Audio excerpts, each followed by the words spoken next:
What is up, everyone? Today, my TBR for July and my wrap up for June, and also my declaration of victory in the Shelf Space Discord Readathon. And oh man, I read so much this month. This might be a kind of long video, and I neglected things like shaving, as you could tell probably, but it was worth it because Team Poseidon, number one.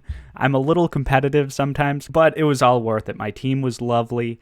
Team captain Abby Salter, who is probably the most shouted out person on my channel at this point. She was great, and everyone on the team was fantastic, and I just had a great time. Oh, and if you were on Team Poseidon and want to continue to be in the Team Poseidon chat, direct message me on Discord, and I will get you into the new Team Poseidon chat on my Discord. But yes, I had to remake that chat because everyone enjoyed each other's company, and it was just a fun group of people. And I just had so much fun in the Readathon. Like I did in the December Readathon as well. But anyway, let's start talking about actual books. So my Discord's buddy read pick for June was The Black Coast by Mike Brooks. And man, this book was awesome, on point. I buddy read this with Potato Brarian, and we are doing a live show, which will be July 11th at 1 Eastern time. So if you want to actually read this, you still have time. And yeah, we'll just be live. We'll talk about it spoiler-free for the first half, and then talk about spoilers in the second half. And this book was just awesome. Basically, it's multiple points of view, epic fantasy, and we follow around these pirates for one of the perspectives. And they are fleeing their islands because these other raiding pirate people are being super militaristic and just all around bad. So they're fleeing, and they become refugees in the mainlands, which they have raided for years and years. And the mainlanders are pretty skeptical. They don't like them. But at the same time, the pirates strongly outnumber the mainlanders. So they kind of tentatively have to sort of maybe kind of accept them onto their land, sort of. And the different cultures coming together, it was very interesting for me. And then like the different uses of languages between the cultures is also interesting. They have different ideas of what gender is, what like women can do in society. They have different views on gay and lesbian relationships. They have different views on God. They have different views on different creatures in the world. The mainlanders have dragons, and the islanders kind of worship these deep sea gods, basically, or this one deep sea god. And there are like leviathans and other horrifying sea creatures who give their children nightmares, I assume. And yeah, just like the cultural mixing, very interesting. I love this. 5 stars. Join the live show. It'll be so fun. And I know the sequel to this comes out later this month in Europe, but I think in September in the United States. So I'll definitely be picking that up when I can. Anyway, moving along. So my Discord buddy read for July is Orcanomics, which I don't really know too much about, but I know it's satirical, and I'm buddy reading this with Charmaine. And there will be a live show in early August sometime. And yeah, I'm hoping this is good as well, because I don't know anything about this. I read Guards, and that was satirical, and I enjoyed that quite a bit. So I have high hopes for Orcanomics. And I like read books about like actual economists and stuff. So, which we're going to get to a book later on this list that's like actual economics. Actually, more than one book, in fact. So putting that satirically in a fantasy world sounds like it'll be interesting. Also, the sequel is a bit thicker, and its name is Son of a Lich, which is just, I think it's a funny title. I'm sorry, guys. It just makes me laugh. Everything makes me laugh, though. I'm pretty easy to make laugh, I think. But yeah, look at how much thicker this second one is. But hopefully I like the first one, because I bought the second one, right? So we'll see. Anyway, join my Discord if you want to buddy read these. My Discord always has a good time. All right, moving along. My month started a little slow in June because these 3 books, I did reviews on all of them, and none of them were that great. Victoria Aviar. This was a new release, Realm Breaker, and it was multiple POV, epic fantasy book, and some of the points of view, like the Queen's, was not interesting to me at all. There was one point of view which I literally had no idea why it was there. The questing adventurers, I kind of liked all of their points of view, so it made the book pretty okay for me at times, but yeah, overall just like a bit below average, not super impressive. And then this, A Gathering of Shadows, Book 2 by V.E. Schwab, also not great. The plot to this was pretty bad. I rant about the plot in my review quite a bit. I liked the plot to the first book more, even though the plot to the first book in the Shades of Magic series wasn't incredible either. It was certainly better and faster than this plot, and getting introduced to the world in the first book was more interesting than learning a lot of things that we already know about the world in this book, or just, I don't know, like the details in the world weren't all that interesting, especially without any plot really in this book.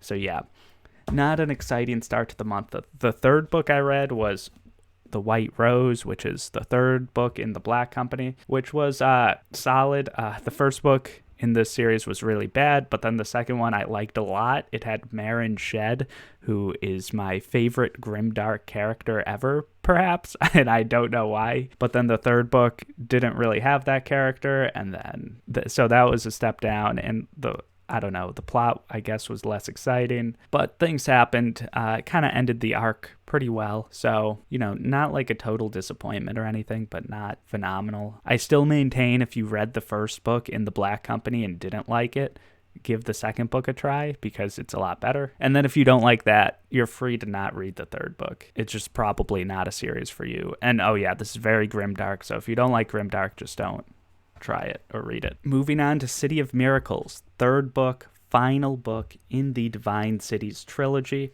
This is City of Stairs. I know I read it on audio, so I don't have the actual book, but I enjoyed the narrator, and the third book was the best book of the series, in my opinion. The first half to this book and the first half of the second book were pretty boring overall, but in the third book, we get right into the action right away. It takes place, like 10 years after the second book, and right away, one of the main characters dies, and then there's like a plot around that and trying to figure out how did this happen? What happened? The first book actually starts in a very similar way as well. Like, character who's obviously not really a main character, but an important character dies in the first book right away.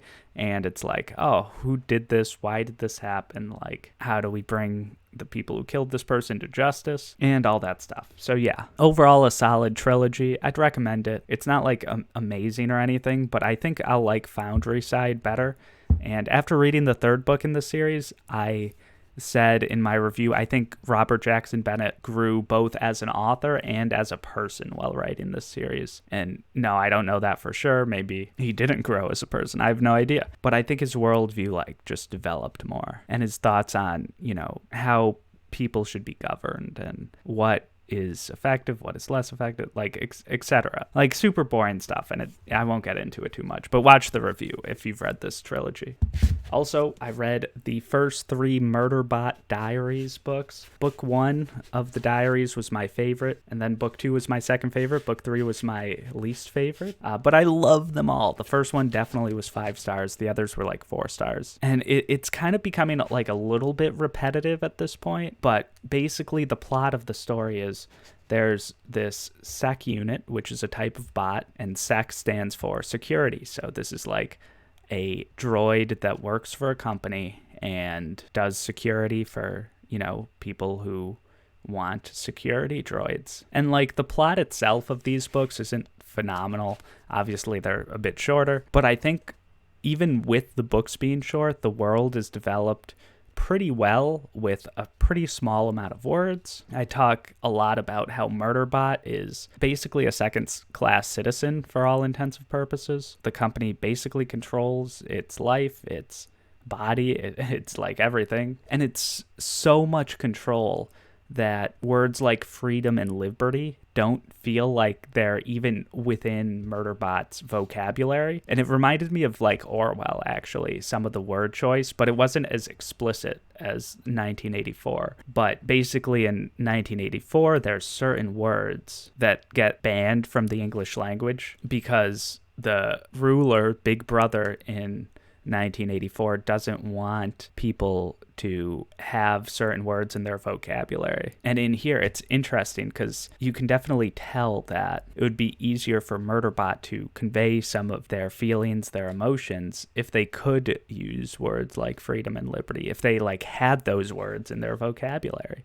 And yeah, the world is very interesting and how it interacts with Murderbot, who is a fairly socially anxious bot and doesn't like interacting with the clients really at all and would much rather just watch telenovelas. So in that way, Murderbot is also a very interesting character on that level and on the level of interacting with the world around Murderbot. Overall, I'd recommend, maybe I'll get to book 4, maybe. One more that I read in June, my nonfiction read, and so many tabs, man. And this was my Poseidon book because it talks a lot about Milton Friedman, and it talks about his last essay, which was about Hurricane Katrina and the Bush government's response to that hurricane, and Milton Friedman's proposed response, which was basically like, hey, instead of rebuilding the schools, let's privatize the schools. And that response was pretty bad, especially because this book was written in 2007, and I did some research after. And yeah,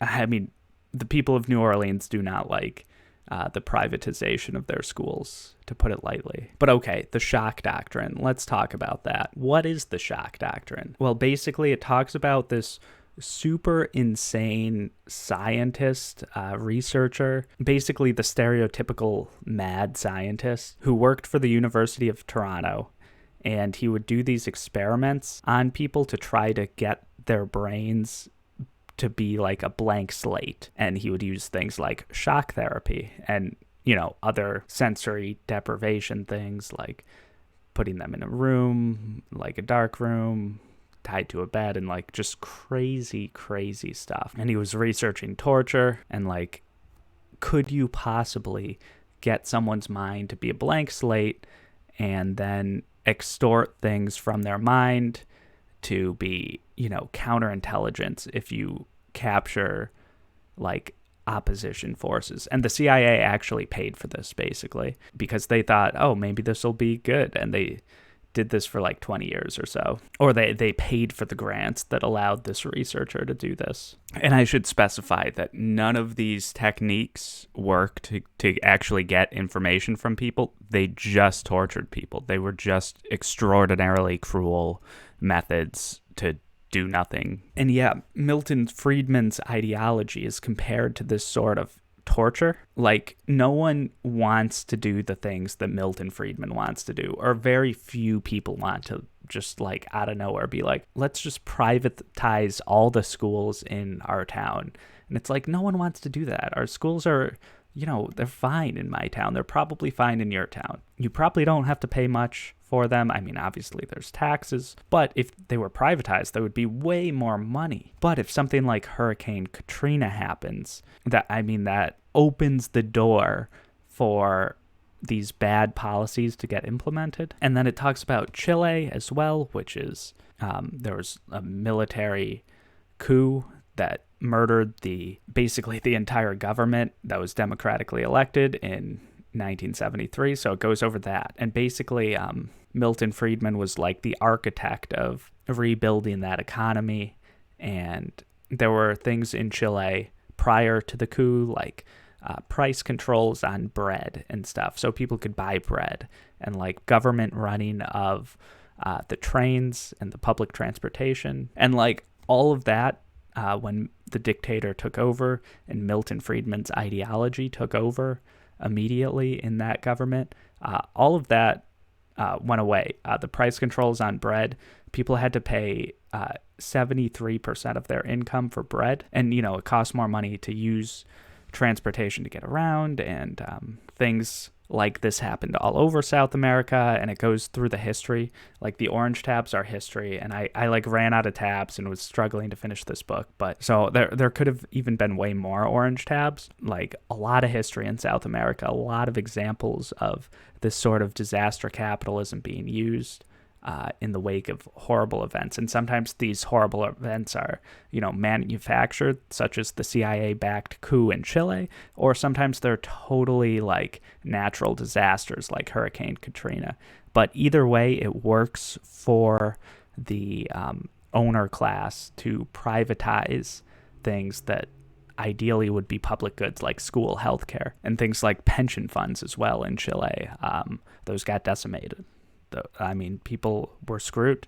They were screwed. And this sort of laissez-faire capitalism, people associate communism with breadlines. And, obviously in some countries, of course, there were, millions of people starving. But, hey, capitalism as well has breadlines. It's not just like Chile has breadlines. It's like this dramatic and like ridiculous, very quick increase of breadlines. And like that's Reaganomics. That's that entire laissez-faire capitalist ideology. Tax cuts for the rich, privatization of public goods and public utilities, and massive deregulations that allow companies to just screw you over to make more money for themselves. The Shock Doctrine, Naomi Klein. I feel like I have to do a review for this because I'm talking so much about it. And lastly, Capitalist Realism by Mark Fisher. This is a very short one, but it has a lot of big words. This was very good. This is another one that I have quite a bit to say on it, so I may actually just do a review on this at some point, hopefully. But yeah, under 100 pages, but like there's a lot in here. And a lot of like real world examples explaining things about like capitalist realism. And what is capitalist realism? Basically, it's theory spin-offed from postmodernism, which is already like confusing for people who don't major in philosophy or have like a doctorate, because like everyone has a different idea of what postmodernism is and blah, blah, blah, et cetera, et cetera. But capitalist realism is basically the theory that it's easier to envision the end of the world than it is to envision the end of capitalism. So postmodernism says there's no truths. There's no like specific one truth that like oversees all other truths. But this is basically like, yeah, postmodernism and stuff. But in addition to that, capitalism is a truth in our society for all intensive purposes, right? Because we aren't going to see the end of capitalism. So yeah, capitalist realism, Mark Fisher, boom. All right, now it's time for the TBR part of the video, which I am filming on a different day, in case you couldn't tell by my different clothes. So first, I'm reading Best Served Cold on audiobook. The audiobook narration for this is phenomenal. I listened to the First Law trilogy on audiobook as well, and Joe Abercrombie's narrator does a great job in that. Stephen Paisley? I don't even remember his name. So far, I'm liking Best Served Cold. I don't love it yet. There's a lot of new characters. And then there's Shivers, who made a kind of minor character appearance in the First Law world later on. So we're getting to know him more as a main character now. Basically, the book starts with this guy killing people, and then it's like this revenge quest story. So if you like revenge plots, you might like this book, but you should read the First Law first, because again, there's some crossover characters and stuff. And the First Law is really good if you like kind of grimdark fantasy stuff. It's not like amazing, but I liked it. And everyone else loves it. So, yeah, you guys have probably heard of the First Law, haven't you? Anyway, moving along. Boom. Brandon Sanderson, Mistborn Era 2, The Alloy of Law. So this takes place 300 years after the original Mistborn trilogy, and this is more of a Western, I'm told. So I'm looking forward to reading this, and, I haven't read Sanderson in quite some time, actually. It's been a few months at least, and I'm reading this with the Cosmere Unbounded Discord, so it should be fun. And Mistborn Era 2 gets more mixed reviews than Era 1, so maybe that's why I haven't been too excited to get to it. But we're here now. This should be a bunch of fun to read, and I've got the next 2 books as well, so hopefully I like this one. Up next, a book I have to get to is The Bone Ships by R.J. Barker. This one I don't hear a lot of great things about, to be completely honest with you, but I'm buddy reading this with some friends. It should be fun. It should be funny. We've all kind of heard mixed reviews on this, so we were talking about, hey, what happens if we don't like it? And we're kind of thinking it'll be fun to not all like this together. But I mean, obviously, hopefully we do like it, but our rants, our Voxer rants, they're going to be fun if we don't like it. So it's a win-win. We'll chalk it up to that. And this book is about pirates, basically, as far as I can tell, and their ships are made of dragon bones, but the dragons are false advertising, I'm told. Don't believe the hype. There aren't really dragons in here. Their ships are just made of ancient dragon bones, I think, or something. But if you like pirates, maybe you like this. Who knows? Anyway, moving along to another buddy read, because I've got to get to buddy reads. The Priory of the Orange Tree. It is a massive, massive standalone. I'm told it was separated into 2 books in some other countries. I feel like this book is, I don't know, like the margins are massive in here.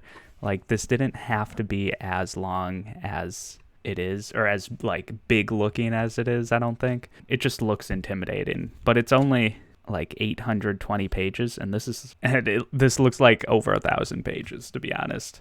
But I'm reading this with Casey from the End Pages, so I will link her channel, and this is just like another impromptu buddy read, basically. And I don't even know too much about this. I know it kind of has a slower start, and there's quite a bit of political intrigue going on. And the other thing I know is that if I don't read this month, I might not get to it for a long time, because I'm starting the Wheel of Time in August, and that will take up my super big book epic fantasy time and mind space. So we gotta read this. We gotta read this month. It's now or never. Oh, and this is by Samantha Shannon. And then 2 more books I'm reading this month. Capital by Thomas Piketty. This is a book with a lot of economics and stuff like that. There's graphs, unironically, in here. I think this will be fun, might be the wrong word for this, but I think I'll learn a lot, and I have a lot to learn, and everyone has a lot to learn on economics and stuff like that. And I haven't read the original Capital by Karl Marx, but sometimes that, like, I don't know, 18th century stuff is a bit boring to me. But I mean, I'll read it sometimes, but do I like reading 3 volumes of Capital? That seems like effort. But maybe one day.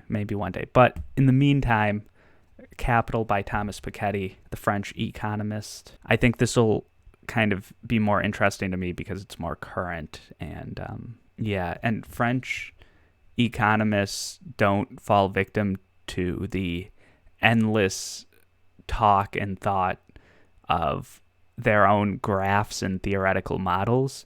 French economists, from what I understand, work more with academics from other fields, and that, from what I've observed at least, leads to the best results in terms of, public policy and economy building, economy growth, getting people good wages, getting people good healthcare, stuff like that. Stuff that is important to people, I think. And Piketty's like definitely more in that French mold. And to be honest, as far as I understand it, if you're not willing to work with other fields of academia as an economist in France, you'll basically get laughed out of the room. Whereas here in the United States, you'll, get laughed into the White House, I guess. And you'll pretty much dictate the trajectory of public policy and the economy for decades and decades. And, real wages for people will go down. Things like life expectancy in the United States has gone down. There hasn't been a minimum wage increase in like over a decade. And I think you have to talk about people, and you have to talk about workers when you're talking about the economy. And even like people like Adam Smith and stuff had things like the labor theory of value. In fact, before Karl Marx's labor theory of value, Adam Smith had his own labor theory of value. And a lot of times when academics make things like research papers and stuff of that nature. And a lot of times when academics do things, they're doing things with politics in mind and with like the real world in mind. So like Karl Marx's labor theory of value was a lot more important, and in terms of people who knew about it in the general population and what it meant for society and culture and labor organizers of the 1800s. So the modern economists in the late 1800s and early 1900s were like, yes, we like Adam Smith and we like Ricardo and all these, founders of modern day capitalism. But politically and culturally, we need to actually get rid of the labor theory of value completely, because it just galvanizes labor movements. And even if Adam Smith was right that labor does contribute to the value of a good or product, we need to not talk about that aspect, because politically it's bad for us, or it's bad for like the owner class, the bourgeois, as Marx would call it. And I think like any reasonable person understands that labor should be part of a good's value. Like when you take your car to the mechanic, like on your bill, it will say parts, this part, this part, this part. And then after that, it'll say labor, and you'll have to pay for the mechanic's labor and their time and energy and stuff. Whether you subscribe to the Adam Smith labor theory of value, or like the Karl Marx labor theory of value, or one of the other labor theories of value from that time, I think we can all clearly acknowledge that labor is part of a good's worth. And just like even that basic thing is something that actually isn't acknowledged or is very much glossed over in modern economics. And that's why a lot of times the non-American economists have like a better grasp on reality than some of the, Milton Friedman types and the Reaganomics types here in the United States. And also, I'm going off on this diatribe as well, because I'm buddy reading the Communist Manifesto with these people. That is also what I'm reading this month, and they asked me to buddy read it with them, which is interesting. I'm venturing to guess that they're all more conservative than me, from what I understand at least. So it'll be interesting to have a live show with them and talk about the Communist Manifesto and communism more broadly. Of course, I'm not really a Marxist. And again, I haven't read any theory. I haven't read Capital or, the original Capital. So I definitely won't be really standing for Karl Marx, but I will very likely be, defending Marx in some way, one way or another. I really don't know. But yeah, we'll see what happens. It should be interesting. I haven't read the Communist Manifesto in years, so, but I remember the general, things said in the Communist Manifesto. So yeah, I'll be talking about this in my Discord, so join that. I'm not super well economically literate, so this should hopefully help me a bit. Next, we've got a list of a lot of maybes. Boom. Gabriel Garcia Marquez, 100 Years of Solitude.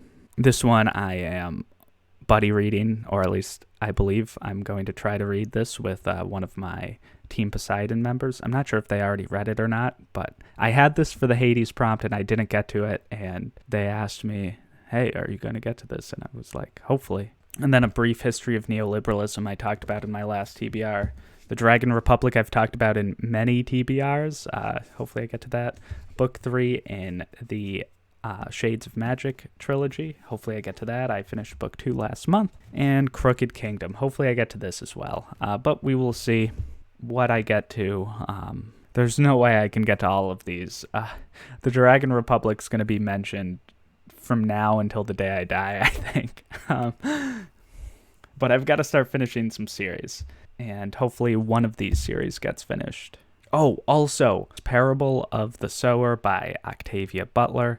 This is a book and an author that I've wanted to read for a while now. And my Discord started doing spin-off buddy reads and they read The Firekeeper's Daughter a couple months ago, and now we're reading Parable of the Sower. So I'm actually going to join them for this one. I didn't read The Firekeeper's Daughter with them. I don't usually read thrillers, to be honest, but everyone seemed to like The Firekeeper's Daughter, and Parable of the Sower seems like it will be right up my alley.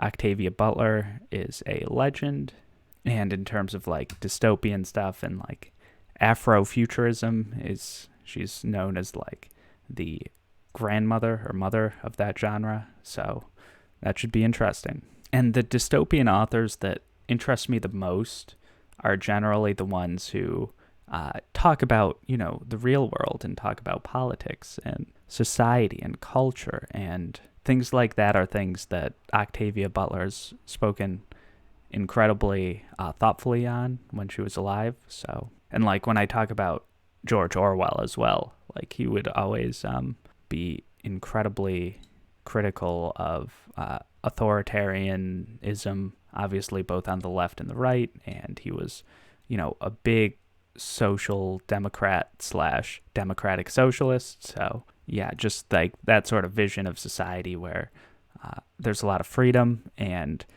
the government is beholden to the people and stuff like that. There's voting, things like that.